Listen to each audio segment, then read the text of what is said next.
হ্যাঁ, এই যে দামটা।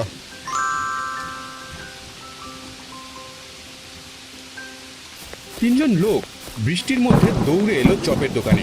ইস, বৃষ্টিটা আবার জোরে এলো রে। এই বৃষ্টির মধ্যে ছাতা নিয়েও ভিজে যাব, তার চেয়ে বরং এখানে বসে দুটো চপ খেয়ে নিই। হ্যাঁ ভাই, ঠিকই বলেছ। বৃষ্টির দিনে গরম গরম চপ ভাজা খেতে ভালোই লাগবে। চপ খেয়ে তারপর বাড়ি ফিরবো, আর বাড়ির সবার জন্যও নিয়ে যাব। চলো। ভালোই বুদ্ধি বের করেছো। আমারও গরম চপ দেখে লোভ হচ্ছে। চপ খেতে খেতে বৃষ্টিটা ধরেও যাবে। এই যে দাদা, আমাদের দুটো করে গরম গরম আলুর চপ দিন তো। গরম দেখে দেবেন, ঠান্ডা যেন না হয়। আমাকে বেগুনি দিন, আলুর চপ নয়। আরে না না বাবু, সব চপ একদম গরম আছে, এক্ষুনি দিচ্ছি। তা আলুর চপ কত করে দাদা? আলু 6 টাকা করে বাবু, আর বেগুনি 7 টাকা। দাদা বেশি দাম বলছেন